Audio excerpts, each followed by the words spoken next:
Доброе утро! Начинаем новый рабочий день вместе с «Утро Якутии». Просыпайтесь вместе с нами на телеканалах «Якутия-24» и НВК «Саха». Новый день с вами встречаем мы, Полина Долинская и Павел Танин. И вот о чем мы сегодня вам расскажем. Почему зима ослабляет организм и как бороться с нехваткой витаминов, и как правильно питаться весной. Говорим об этом более подробно с нашим гостем. Также подходит к концу очередной учебный год в Алданской детской школе искусств имени Александра Никитина. Главным подарком для школы искусств стало приобретение инструментов по национальному проекту «Культура». На телеканале «Якутия-24» продолжается республиканский интерактивный песенный конкурс «Вот это да!». Голосуйте за своих любимых участников, поддерживайте своих земляков, ну и, конечно же, узнавайте последние актуальные новости с помощью нашего телеграм-канала. Мы всегда с вами на связи. На своих экранах вы видите QR-код, перейдя по которому вы можете подписаться на телеграм-канал «Утро Якутии», и там вы узнаете о новых розыгрышах, о новых интересных событиях, которые происходят в нашей республике и далеко за ее пределами. Ну а прямо сейчас мы узнаем, какая же погода за окном. По данным на 6 часов утра температура воздуха в центральных районах составила 2,5 градусов со знаком минус. В Заречной группе 4,11 со знаком минус. В Южных минус 6, минус 7. В Вилюйской группе от 6 до 8, а в Нижнеленских от 8 до 12 мороза. В Западных минус 6, минус 10 градусов в это утро. В Колымо-Дигирской группе улусов теплее всего, чем во всей республике. Плюс 3 градуса в Черском и плюс 13 в Чукурдахе. В Янских минус 14, минус 18 градусов, на северо-западе 15-28 мороза. В городе Якутске температура воздуха на 6 часов утра составила 3 градуса со знаком минус, атмосферное давление 749 миллиметров ртутного столба. Северо-западный ветер дует со скоростью 2 метра в секунду. Днем синоптики обещают, что будет преимущественно без осадков. Ветер северо-западный подует с порывами от 3 до 8 метров в секунду, а днем столбик термометра зафиксирует температуру воздуха на отметке 3-5 градусов тепла.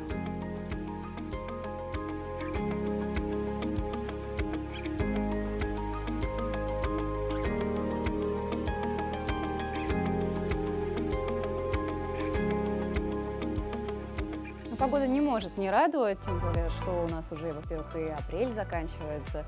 Есть все шансы, что на майские праздники мы все пойдем на шашлыки уже на растаявшую дачу, уже чистую от снега. Но я бы не был так уверен на самом деле. Ну а если вдруг не получится приготовить шашлыки на растаявшей даче, то всегда можно приготовить сырники. Ну почему мы о них заговорили? Потому что время утреннее, покушать, завтраки, да. А сырники, как известно, это всеми, наверное, любимое во всем мире блюдо из творога, относительно приготовления которого у каждого есть свое мнение и хитрости. А вот диетологи единодушны: в сырниках есть правильный баланс вкусной и здоровой пищи, и они хороши для меню всех людей.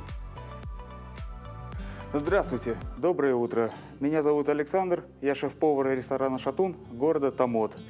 Сегодня мы с вами приготовим вкусный и простой завтрак – сырники по-томотски с брусничным соусом. Для этого нам понадобится творог, мука, сахар, соль и яйцо. Творог. Смешиваем все ингредиенты.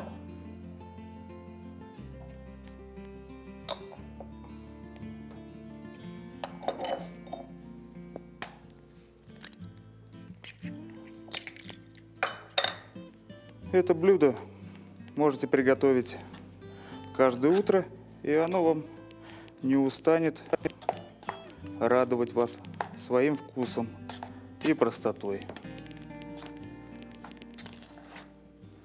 Подпыляем нашу стол мукой и формуем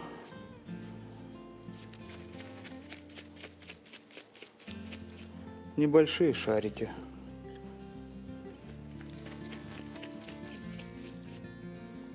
Все. Наливаем растительное масло. Все. Панируем наши шарики в муке и выкладываем на доску, подпыленную мукой.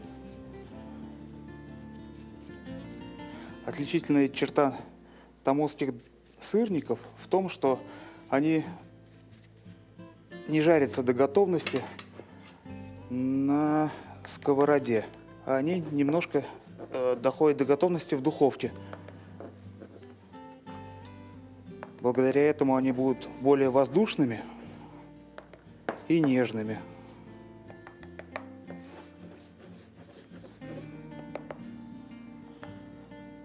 Всё. Сейчас наша сковородочка нагреется.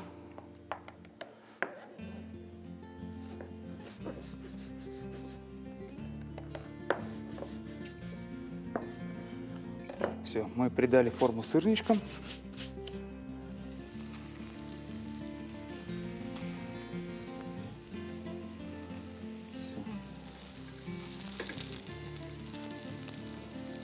Ложим наши сырнички на сковородку и обжариваем буквально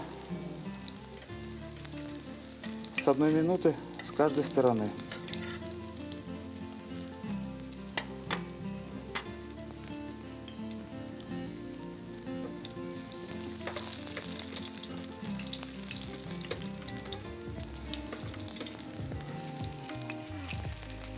Переворачиваем.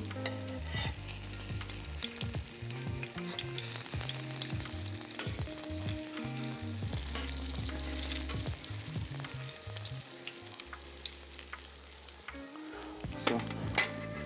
И уберем в духовку буквально на 5 минут до готовности.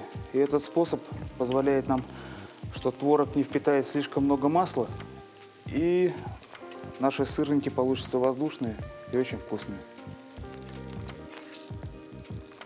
Снимаем сырники.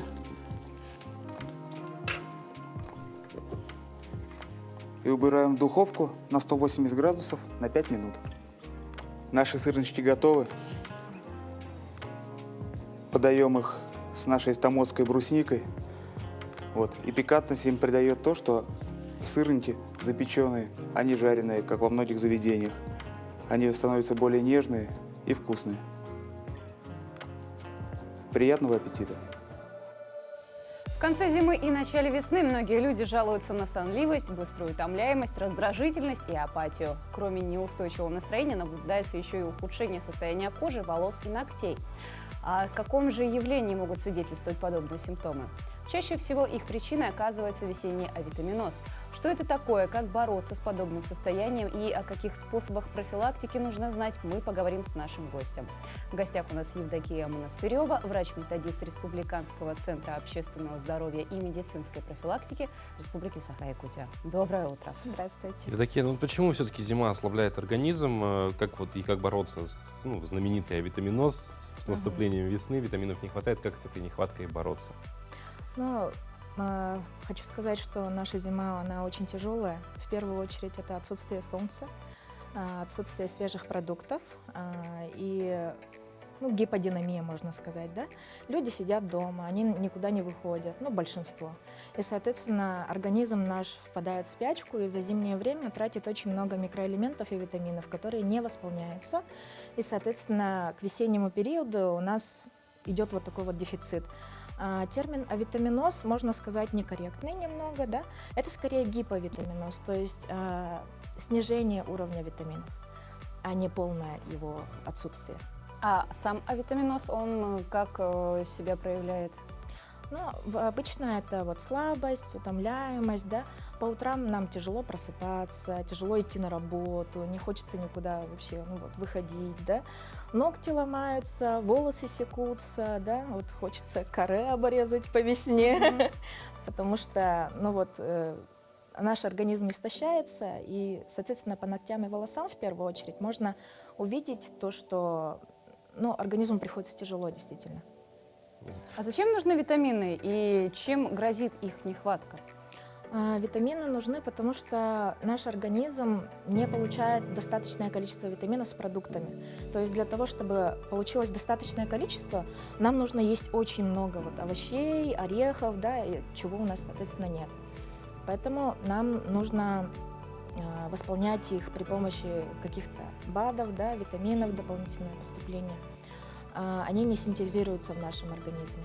А есть вот какая-то, вот, ну, мы понимаем, что витамина D не хватает, потому что солнце отсутствует Да. и так далее. Есть ли какие-то витамины, грубо говоря, которые вот в первую очередь нужно восполнять, и в какое время пора начинать это делать? То есть это где-то уже в середине зимы, в начале зимы или вот по наступлению весны? Ну вот, получается, в осеннее время, когда у нас уже солнце, ну как бы дневной промежуток укорачивается, в это время уже нужно начинать прием витамина D в профилактических дозах, желательно, конечно. В первую очередь нужно сдать анализы для того, чтобы понять, насколько сильна нехватка витамина D, и только после этого начинать лечение. То есть после рекомендации и назначения врача.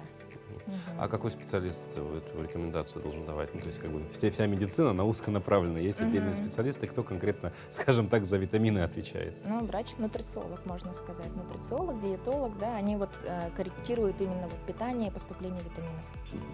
Но мы часто говорим о том, что необходимо принимать витамины, потому что, во-первых, мы живем в особо суровых условиях, тем более у нас такая долгая и темная зима, еще и она холодная, организм у нас истощается. Это мы уже много раз говорили, и многие это взяли, так сказать, на карандаш. Но как не заниматься самолечением? Потому что даже в тех же самых супермаркетах можно увидеть какие-то баночки, дополнительный источник витамина С.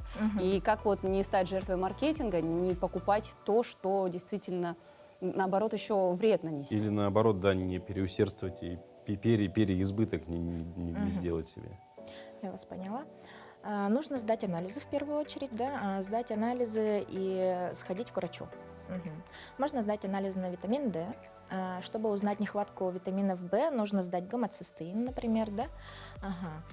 И, ну, обратиться к врачу и получить назначение, скажем. А какие продукты питания добавить в свой рацион необходимо каждому жителю нашей республики для того, чтобы поддерживать какой-то необходимый запас витаминов?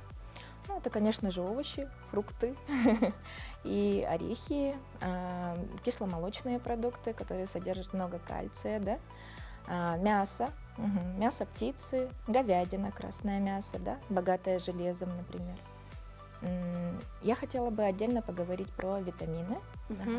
Они разделяются на жирорастворимые и водорастворимые. Да? Жирорастворимые – это те витамины, которые могут накапливаться в нашем организме. Их легко запомнить – это КЕДА, К-Е-Д-А. И водорастворимые – это те витамины, которые выводятся организмом каждый день. То есть их нужно принимать регулярно, постоянно, можно даже вот курсами несколько раз в год. Это витамины группы В, С, и есть некоторые минералы еще, там магний, цинк, йод. Евдокия, спасибо большое за эту беседу, очень важную. Я думаю, многие подчеркнули из нее полезную для себя информацию. Ну, вам желаем удачи в вашей работе. А прямо сейчас прервемся на короткую паузу. Оставайтесь с нами.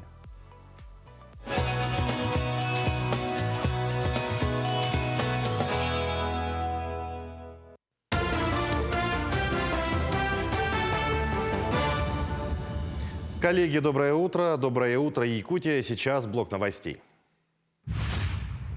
Сегодня в России отмечается День местного самоуправления. Эта дата выбрана не случайно. Именно в этот день, 21 апреля 1785 года, Екатериной II издана жалованная грамота городам, положившая начало развитию российского законодательства о местном самоуправлении. Это праздник для каждого жителя города и села, председателей товариществ, собственников жилья, советов многоквартирных домов, уличных комитетов, старших по подъезду, членов территориальных общественных самоуправлений, активистов общественных организаций, работников администрации города и поселка. Это праздник для всего городского и сельского сообщества, который объединяет людей самых разных профессий. Руководитель якутского отделения Комитета семей воинов Отечества Светлана Диадорова-Лаврентьева посетила в Санкт-Петербурге волонтеров. Они безвозмездно помогают бойцам, проходящим лечение в военных госпиталях. Общественники и волонтеры объединения «Волонтеры Саха Питер» находятся в госпиталях с прошлого года с появлением первых раненых земляков. Руководитель отметила, что за весь период работы Комитета семей воинов Отечества Якутии передали в госпитали более 3 тонн гуманитарной помощи от неравнодушных граждан. Буквально на днях Светлана Диадорова-Лаврентьева передала активистам движения «Волонтеры Саха Питер» морозильный ларри для хранения летнего запаса еды. 50 лучших тружеников республики станут обладателями премии главы Якутии «Человек труда». Такое вознаграждение сохраняет ценность труда, является ориентиром для достижения высоких результатов. Поэтому он назначается по итогам 3 этапов. Сначала лучшего работника выбрали в трудовых коллективах, затем более 250 организаций направили ходатайство ведомствам. Из них специальные комиссии представили 102 заявки. В итоге комиссия выбрала 50 тружеников. Все они представители разных профессий и имеют стаж работы от 10 до 50 лет. 12 апреля этого года состоялось заседание комиссии по присуждению премии главы республики, на котором путем открытого голосования членами комиссии было отобрано 50 лучших тружеников республики. В список победителей вошли 29 работников производственной сферы деятельности и 21 работник непроизводственной сферы. Трудовая деятельность каждого победителя, труженика удивляет и поражает своей преданностью любимому делу и высоким профессионализмом. Чествование лучших тружеников республики пройдет в ближайшее время в дни празднования 1 мая. Международная просветительская патриотическая акция «Диктант Победы» пройдет 27 апреля в Якутске. Акция стартует в 15 часов в историческом парке «Россия. Моя история». Принять участие могут все желающие. Для этого необходимо зарегистрироваться на сайте. В этом году основными темами станут победы Красной Армии в Сталинградской и Курской битвах, освобождение Донбасса от немецко-фашистской оккупации и прорыв блокады Ленинграда. Все участники получат сертификаты участия, а лучших, набравших 25 баллов, наградят дипломами финалистов. Несмотря на сложные географические условия в арктических районах Якутии, с начала февраля бригады врачей смогли осмотреть жителей всех 13 районов. В Минздраве республики сообщили, что мобильные доктора доехали до 87 труднодоступных населенных пунктов, преодолев погодные и транспортные трудности, и оказали специализированную помощь 14,5 тысячам жителей Арктики. Сегодня врачи Республиканского центра мобильных бригад продолжают работать в Анабарском, Верхнеколымском и Булунском улусах. В детском саду поселка Алмазные пустующие помещения оборудуют для оздоровления детей. Количество воспитанников каждый год уменьшается, из-за этого некоторые помещения освободились. Глава Мирнинского района Александр Басыров поручил комиссии разработать проект, создать в свободных помещениях пространство для развития и оздоровления детей. Один из вариантов – соляная комната. Работники администрации взяли вопрос на контроль. В ближайшие дни Землю накроют магнитные бури. В апреле геомагнитная активность Земли отличается силой и продолжительностью. С 20 по 24 апреля идет космический шторм мощностью 3,4 балла. Завтра магнитная буря будет в 4 балла. С 26 по 30 апреля также прогнозируются магнитные бури в 3,4 балла, наиболее сильные в 4 балла 26 и 27 апреля. В эти дни рекомендуется избегать физических нагрузок, проводить время на свежем воздухе и соблюдать режим сна.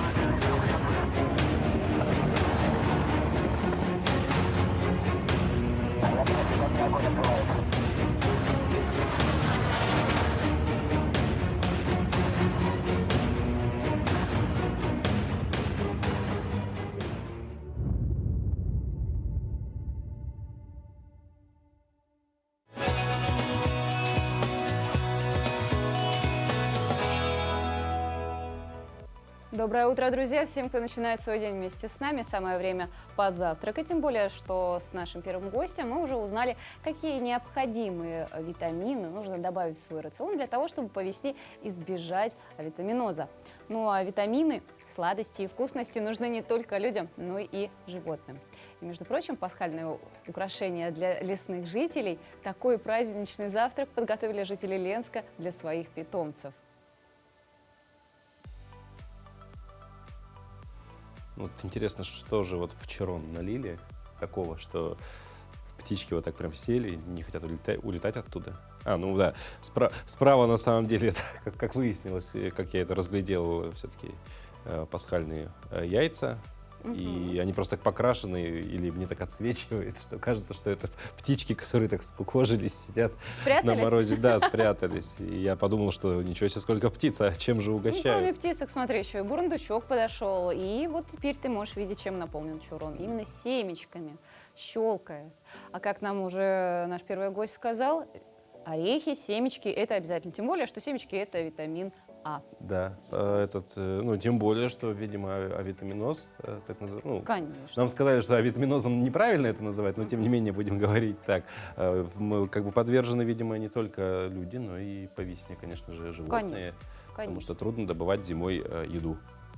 Самое приятное, наверное, для школьников – это когда заканчивается весна, потому что начинается лето, долгие каникулы. И подходит к концу очередной учебный год в Алданской детской школе искусств имени Александра Никитина. Год прошел лейтмотивом 65-летия учреждения и столетия со дня рождения его основателя. Главным подарком для школы искусств стало приобретение инструментов по национальному проекту «Культура». С новинками познакомился Руслан Павлов.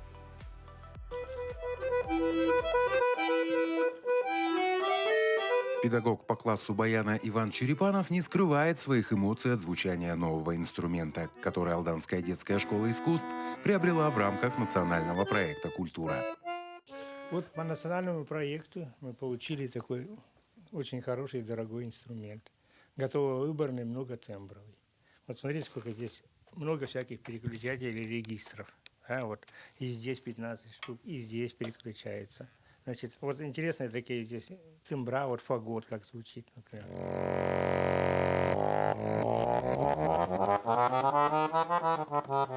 Вот флейта здесь есть, да? Сейчас я найду. Флейта. Ну, в общем, здесь, ну, это баян-оркестр, можно сказать, да?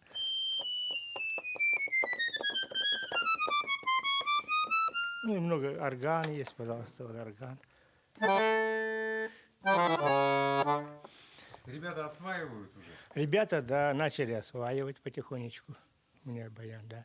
Ну, с трудом, конечно. Это надо долго привыкать к инструменту. В целом, по нацпроекту школа значительно обновила инструментальную базу и вступила в цифровую трансформацию, оснастив несколько классов современными технологиями. Львиная доля, конечно, этих средств пошла на музыкальные инструменты. Мы смогли приобрести долгожданный баян «Юпитер». Это почти 1 миллион. Мы бы никогда, конечно, не смогли осилить такой инструмент. Вот. Он звучит в разы, естественно, лучше, чем другие инструменты. 2 аккордеона «Вольтмейстер». Закупили домры, балалайки, контрабас, шумовые инструменты. Это все для нашего сводного ученического оркестра народных инструментов, который у нас развивается, набирает темпы, и для них это, ну, просто вообще очень ожидаемый подарок. Вот. Но мы еще не все инструменты получили. На днях мы получаем домры, балалайки. Надеемся, что нас производитель не подведут. Все должны быть из фонда Чайковского, это должны быть хорошие инструменты, но мы надеемся. То, что пришло, нас пока очень удовлетворяет. Кроме этого, пришло еще 3 духовых инструмента: труба, саксофон и кларнет. Особое любопытство и удивление детей вызвали интерактивные доски и графические планшеты. Воспитанникам школы искусств цифровые технологии и современные гаджеты, конечно же, зашли. Во-первых, все новое, безусловно, интересно. Во-вторых, перед ребятами открываются иные возможности и перспективы в образовании. Мы рассматриваем графический планшет, который впоследствии будет использоваться нами. Мы будем учиться на них работать и исполнять разные работы. Мы очень рады, что у нас получается такой опыт, потому что хорошо, что мы работаем не только на бумаге, но и на графике, и на такой технике. Теперь в нашей школе появилась интерактивная панель, не одна, а 2, для обучения в теоретических классах и в художественном классе. Конечно, для нас это такая новая жизнь начинается для учителей, освоить новые технологии, облегчить себе в чем-то жизни, привнести какие-то новшества. Конечно, сделать процесс обучения для детей еще более интересным. Ну и для нас это возможность идти в ногу со временем. Воспитанник школы Максим Волков еще не совсем освоил новую балалайку-контрабас, хотя уверен, что в будущем они будут понимать друг друга с одного прикосновения. Громче звучит, конечно, труднее, но освоился быстро. То есть теперь уже все можешь? Да нет, учусь все-таки. Ну, не все, конечно, но что-то могу доиграть. Мы очень благодарны, очень рады новым инструментам. Благодаря этому, конечно же, наш оркестр зазвучит по-новому, более качественно и профессионально. Как говорят специалисты, главный постулат музыкальной педагогики в мире – учиться музыке не только для того, чтобы быть профессиональным музыкантом, но и для того, чтобы во всех сферах жизни быть лучше. И этот постулат относится ко всем видам искусства. Руслан Павлов, Сергей Шипачев, Александр Лукин, Алтан.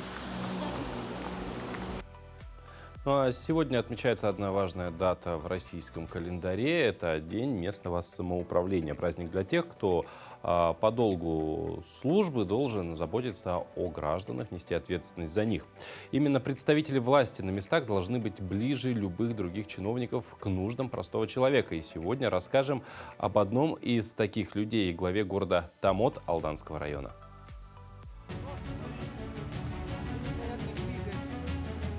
Человек на кадрах в гидрокостюме – глава Томота Александр Самарский, спасает уплывающих на льдине подростков. Это видео в прошлом году облетело все местные и федеральные СМИ и вмиг сделало главу маленького города и сам Томот известными. Тогда детей благополучно спасли, а сам мэр крепко задумался, почему же подростки предпочитают опасные забавы, а не занимаются в свободное от учебы время в кружках и секциях. Прошлый год, когда вот только встал на должность, я пришел на соревнования по хоккею между юношескими командами. И я смотрю, с одного населенного муниципалитета приехали ребята, все с иголочки, со второго. И я потом посмотрел на нас, было горько, да? Мы занялись этим вопросом, мы переговорили с АК-ЖДЕ, попросили помочь. Они нам приобрели форму, сейчас соревнования были, прям, любо-дорого посмотреть, да. Сказано, сделано. Сегодня томотские мальчишки имеют возможность заниматься различными видами спорта. А сам глава, в прошлом спасатель, военный.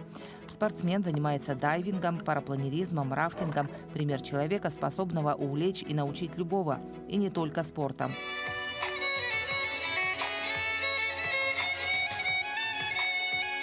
Кстати, из музыкальных инструментов Самарский умеет играть не только на скрипке. В местной музыкальной школе, которую закончил, освоил и фортепиано, и гитару. Но для того, чтобы привлечь сюда молодежь, а средний возраст населения Томота без малого 50 лет, одного личного примера мало. Большая часть жилья в городе признана аварийным. Как и везде, большие проблемы в сфере жилищно-коммунального хозяйства. Не хватает детских садов, медицинских работников, да и с рабочими местами пока непросто. Одним словом, проблем достаточно. Но молодой энергичный глава видит в них не преграды, а руководство к действию. Совместно с депутатами муниципалитета, а они его главные помощники, разработали четкий план и следуют ему. Сейчас заканчивается строительство завода «Сахабазальт» по производству минваты. То есть это уже рабочие места, это развитие, это бизнес. Тоже планируется строительство рыбозавода, где будут разводить мальков, будут разводить хариус и валек. Это кормовая база для линка и тайменя. То есть развивать популяции рыбы – это одновременно и бизнес, это развитие, и это у нас охрана природы. Это тоже очень здорово. Я уже не говорю о том, что у нас уже зашло предприятие Эльконская ГМК, она буквально вот в 50 километрах от нас, где они сейчас добывают золото. Они планируют открывать здесь вахтовый поселок до 1000 мест. Удобное расположение города, наличие железной дороги дает здесь перспективы и для развития туризма. Не так давно в городе построили парк, а скоро появится еще одна зона отдыха для жителей и гостей под названием Укулан. Проект, главным инициатором которого выступили железные дороги Якутии, получил финансовую поддержку и вошел в федеральную программу. Правда, за него жителям пришлось проголосовать дважды. Верили не все, но властям удалось убедить горожан. И теперь на месте будущего пустыря построят музей под открытым небом, экспонаты которого можно будет увидеть с приподнятого над землей прогулочного променада. А для семейного отдыха будут доступны площадки активного отдыха. Воплотить мечту тех, кто, когда город только закладывался и видел Томот городом-садом, стремится и нынешний глава Александр Самарский. И, судя по откликам самих жителей, похоже, ему поверили. Как вы оценили бы его работу? На 5 с плюсом, наверное. Что вот изменилось? Прям вообще хороший, отзывчивый человек, всех всегда выслушает. Дороги ровные стали. Начали как грибы расти дома. Много всего нового. Детские площадки настроили, баскетбольную площадку сделали, новый хоккейный корт построили. В принципе, хороший глава. Увидим еще. Мы только сейчас так-то все, кто обращаются, он, по крайней мере, исполняет. Не отказывает никому. Вообще прекрасный человек. Вообще во всех отношениях. И поговорить может, и по любому вопросу можно подойти к нему. Мы очень довольны. Туяра Филиппова, Виктор Дичковский, Сергей Щипачев, Алданский улус. Современный подростковый стиль одежды очень многогранен. Он отражает стремление к самовыражению и формирование своего образа. Каждое поколение имеет модные тенденции, и в каждом стиле подростки ищут гармоничное соответствие одежды и своего внутреннего мира. Как в поисках индивидуального образа не нарушать правила школьных норм и при этом самовыражаться, подскажет наш персональный стилист. Доброе утро, друзья! Меня зовут Дарья Габышева, я персональный стилист. Сегодня в нашей рубрике «Рекомендации от стилиста» замечательная девушка Алина, которой всего лишь 15 лет, и она как раз находится на распутье новых образов, экспериментов. Что выбрать, быть более женственной или все-таки пойти вслед за модой и трендами? Давайте посмотрим, что мы можем предоставить Алине, как мы можем по-разному ее увидеть. И я бы хотела вам рассказать о своем стиле, о своем образе. В основном в нем преобладают черные цвета. И больше всего я люблю, наверное, оверсайз и совсем закрытые. То есть и длинные юбки, длинные платья, и штаны такого же типа. То есть они как баллоны. Иногда в моем стиле преобладают даже белые цвета, но это в основном верх. Но я хочу больше перейти на женский стиль, женский образ, где он будет сочетаться и с классическим, и с таким нежным, милым софт-стилем. Скорее мне хотелось бы, чтобы в моем образе преобладали, наверное, более кофейные цвета, или что-то в стиле бежевого. Даже хотелось бы добавить больше зеленого. Первый образ для Алины мы составили в стиле преппи. Это очень актуальный стиль на данный период времени по мотивам американских школьников. Этот стиль пришел к нам еще в 30-е годы, когда зародилась мода на Гарвард и другие университетские тематики, в основе которого лежит смешение стилей. То есть классический школьный стиль смешивается со спортивным. В данном случае здесь есть такая интересная юбка, на которой такая резиночка, которая как раз-таки имеет отсылку к спортивной стилистике. Плюс кеды, это могли быть кроссовки или лоферы. Также сюда могла бы подойти, например, кепка или спортивная сумка, в которой можно было носить даже учебники. Также здесь мы, скажем так, не нарушаем никакой дресс-код. Белая рубашка для школы, объемный жакет и юбка в складку. И мы добавили гольфы в данный образ. В жизни можно будет по-разному комбинировать. Допустим, вы можете выбрать колготки в мелкий горох или в другой рисунок, например, в клетку, в квадрат. Это также будет отлично смотреться в данной стилистике. Следующий образ у нас основан на запросе Алины. Мы постарались добавить светлые оттенки, но при этом не нарушать ее эстетику. То есть оставили длину, оставили привычную для нее рубашку, как раз из тех образов, которые выбирала она самостоятельно, и немножко добавили такой тяжелой истории в виде вот такой вот куртки из эко-кожи. Это укороченный вариант. Смотрится он здорово тем, что он вытягивает силуэт, плюс отлично сочетается с разными предметами гардероба. Я думаю, что ей было бы легко эту куртку внедрить в свой гардероб. Также мы оставили здесь кеды, которые можно, опять же, менять на разные варианты. Сейчас в тренде балетки, которые отлично бы смотрелись с данной юбкой. Также сейчас по-прежнему актуальны объемные ботинки на протекторной подошве. Или, например, даже спортивные кроссовки, которые также сейчас используют многие модницы для того, чтобы дополнить свой образ. Третий образ предназначен для лета. В таком образе можно отлично провести время с друзьями, также можно посещать различные мероприятия. Он идеально подойдет на наши с вами жаркой летней погоды. Образ мы дополнили сандалиями, которые называют в народе батины сандали. Их можно носить также по-разному. Их можно будет дальше сочетать с джинсами, с футболками, с джинсовыми популярными сейчас юбками, с шортами. Поэтому на лето такие сандали один из самых топовых вариантов на сегодняшний день. Такой костюм из льна, во-первых, дышит, во-вторых, очень стильно смотрится. Обратите внимание, что это отсылка к 70-м, которые сейчас очень актуальны. Дальше вы можете верх заменить на белую футболку или блузку, сочетать с данной юбкой, а топ носить уже с высокими синими джинсами или юбками. В общем, идеальный костюм, который супер классно впишется в гардероб, и можно будет сочетать совершенно разные крутые образы. Поэтому выбирайте его на это лето. Стиль всегда заключается в деталях. Это главное, что стоит запомнить, потому что именно детали, обувь, всевозможные аксессуары, колготы, носочки, сумочки, именно это делает образ цельным. Ну и, конечно, важно отпираться от личности человека, который все это будет носить. То, что любите именно вы, что вам подходит, к чему вы стремитесь, какие у вас цели и идеи, именно это можно взять в основу построения своего базового гардероба. Поэтому сегодня мы благодарим Алину за то, что она пришла и осмелилась, поучаствовала в нашем проекте. А если вы тоже хотите поучаствовать, обязательно пишите нам, звоните, мы тоже пригласим вас и придумаем для вас интересное преображение. Большое спасибо, пока-пока.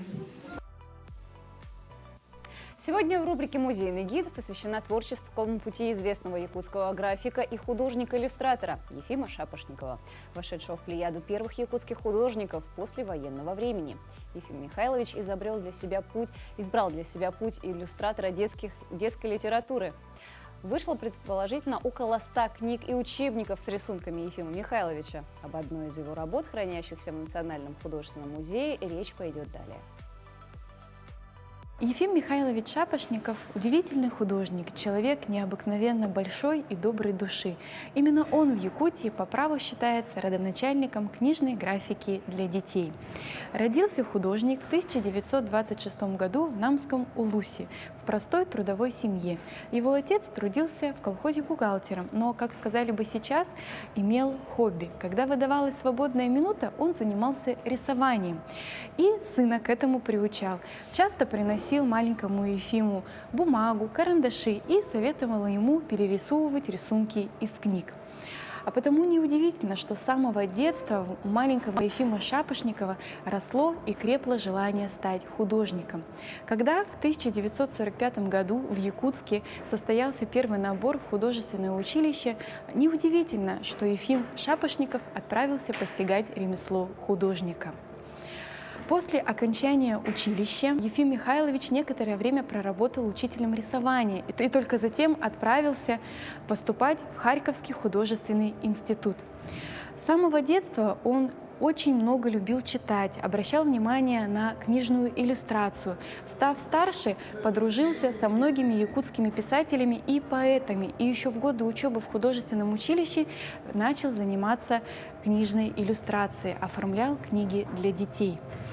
Вообще мир ребенка с его радостями и невзгодами, с его невероятными приключениями и радостным взглядом на жизнь был всегда очень понятен и доступен художнику. Ефим Михайлович Шапошников был участником многих республиканских, зональных и всесоюзных художественных выставок. И на каждой выставке представленные работы художника неизменно находили своего зрителя и привлекали большое внимание. На выставке «Вечный дозор», приуроченный к 23 февраля, Дню защитника Отечества, представлен очень интересный графический лист художника «Эсэх Победы» из серии «Люди реки Саргучан». Как говорил близкий друг художника, искусствовед Иннокентий Потапов, Саргучан — это, скорее всего, вымышленное слово и происходит от якутского слова «саргу», что значит «счастье». Вообще сама серия, которая выполнена в технике линогравюры, показывает сказочную красоту природы Якутии. Заключительным листом всей серии стал «Эсэх Победы». Как вспоминает сам художник, идея пришла к нему очень быстро, и всю работу он выполнил буквально в один присест, без единого подготовительного наброска и эскиза. Гравировать начал снизу, постепенно прорабатывая второй и последний план. Сама многофигурная Композиция открывается изображением девушек, которые играют на музыкальных инструментах, таких как домбра, бубен и хамус. Второй ряд показывает нам угощение кумысом фронтовиков, людей разных национальностей, а последние ряды показывают нам многочисленные круги танцев осохой и состязания национальных игр. Приходите в Национальный художественный музей Республики Саха-Якутия, чтобы увидеть это произведение своими глазами.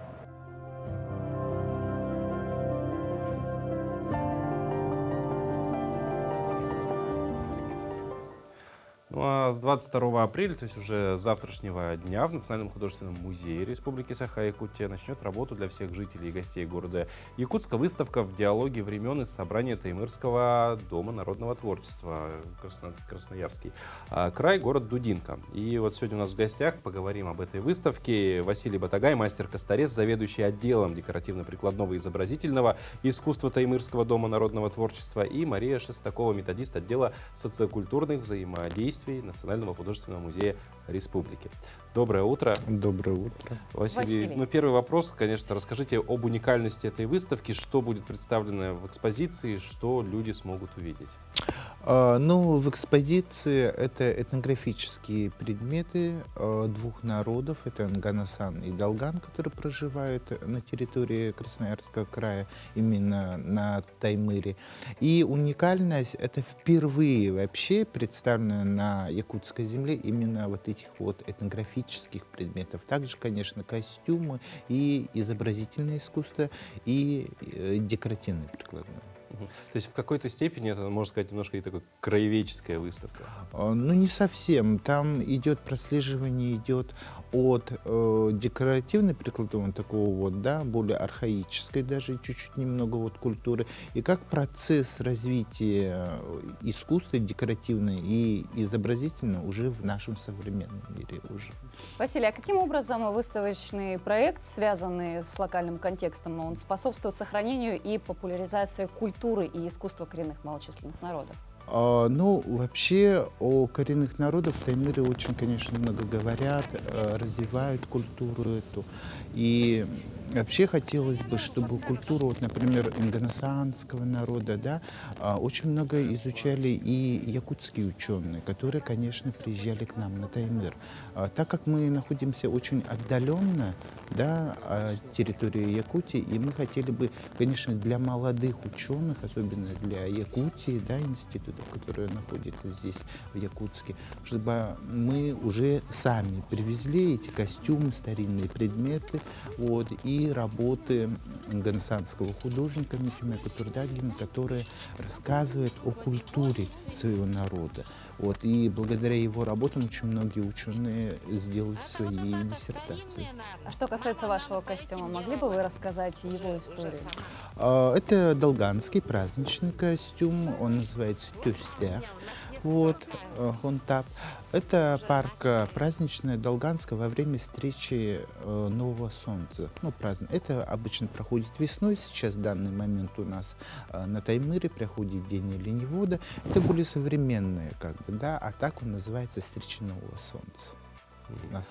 Вот, ну, говоря про вообще выставки, вот подобные выездные, которые к нам приезжают.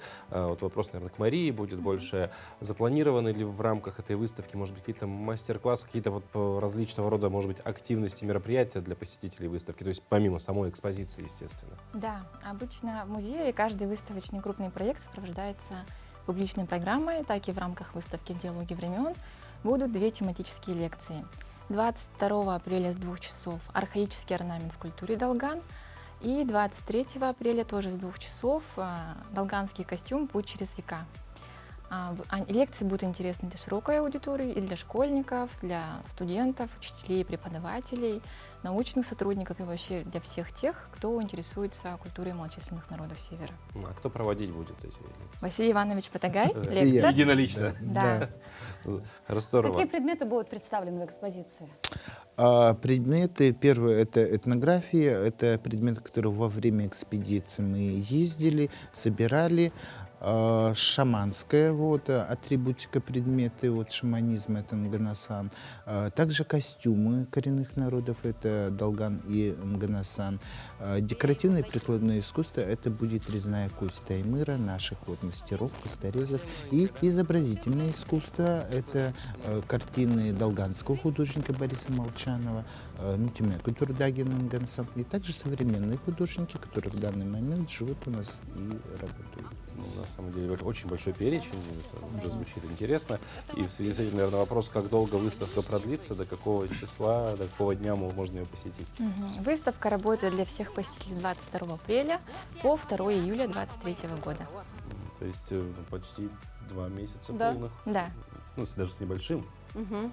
Я думаю, как раз сейчас в преддверии завершения учебного года многим школьникам будет все это интересно.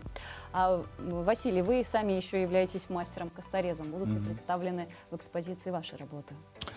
Нет, моих работ не будет представлено. Я, конечно, косторезом уже не занимаюсь. Я больше, наверное, этнографией занимаюсь и популяризацией культуры коренных малочисленных народов от Таймыра, так как у меня есть еще общественная организация по сохранению нематериального культурного наследия от народов Таймыра. И моя задача, конечно, это сохранить и ездить в экспедиции, находить молодых, талантливых людей по сохранению культуры коренных малочисленных народов. И в этом году, конечно, нашему учреждению будет юбилей. И, конечно, хотелось бы поблагодарить Национальный художественный музей Саха-Республики Якутии о предоставлении своей вообще площадки. И, конечно, мы очень долго сотрудничаем с этим музеем, и у нас в дальнейшем, надеюсь, будут очень большие, шикарные проекты.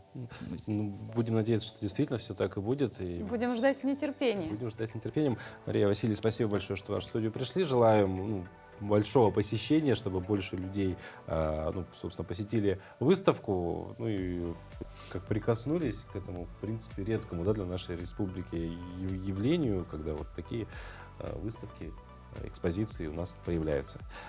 А прямо сейчас к нам присоединились наши коллеги из информационной службы с последними и актуальными новостями.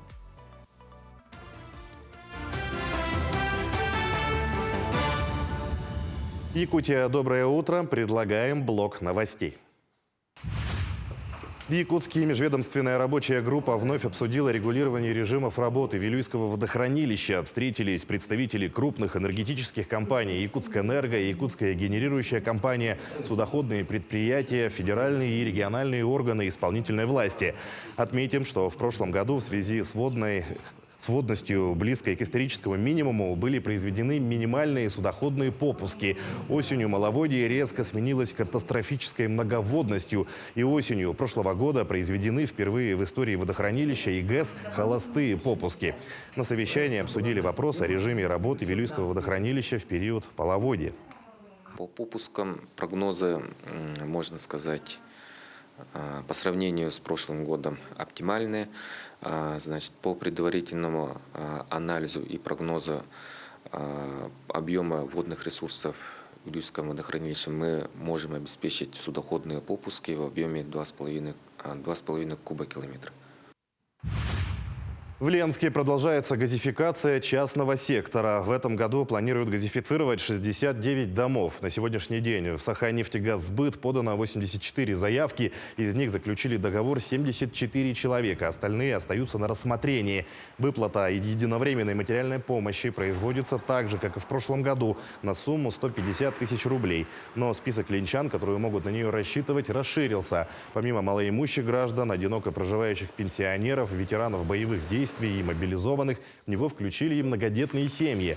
С начала этого года материальная помощь выплачена 3 таким семьям. Заявление одной многодетной семьи и семьи мобилизованного находится на рассмотрении. В Усть-Алданском Улусе подключили к оптоволоконным линиям связи населенный пункт село Кылаи. Этот момент местные жители ждали 3 года. Таким образом, данный улус стал 11-м районом, который полностью обеспечен связью и интернетом. Отметим, что уже в 13 населенных пунктах построена сеть GPON, которая позволяет подключить каждый дом к высокоскоростному интернету и цифровому телевидению. Также предоставляет доступ к государственным услугам.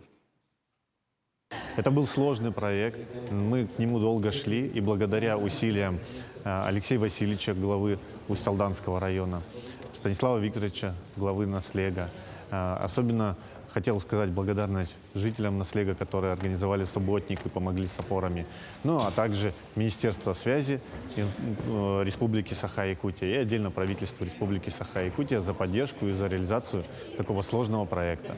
Теперь ВОЛС есть, дальше больше будем развивать и сотовую связь для того, чтобы доступ к интернету был у всех. А в Якутске подписано соглашение о сотрудничестве между Министерством образования и Министерством спорта. Документ подписали руководители ведомств Ирина Любимова и Леонид Спиридонов во время коллегии Министерства по физкультуре и спорту. Кроме этого, на мероприятии подвели итоги участия сборной республики во вторых зимних международных спортивных играх «Дети Азии», утвердили концепцию спартакиады республики по адаптивным видам спорта, а также рассмотрели итоги деятельности Общественного совета при Министерстве по физкультуре и спорту. Как вы знаете, по поручению главы нашей республики Арсена Сергеевича Николаева с этого года мы возобновили спартакиаду школьников. А также у нас стоит большая задача организовать во всех школах спортивные клубы. Также мы ведем такую работу по сдаче нормативов ГТО. По этим направлениям у нас будет хорошая плодотворная работа с Министерством образования. Дирекция 8-х летних международных спортивных игр «Дети Азии», которые пройдут в Якутске, приглашает якутян принять участие в открытом конкурсе по разработке дизайн-макета талисмана игр. Принять участие могут все желающие в возрасте от 14 лет, в том числе авторские коллективы, профессиональные дизайнеры и художники. Талисманом может быть любой существующий или вымышленный, одушевленный или неодушевленный персонаж или животное, которое будет представлять Якутию. Итоги подведут 1 июня. Победитель получит в награду ценный приз от дирекции игр «Дети Азии». К текущему часу это все новости. Всего доброго и удачного дня!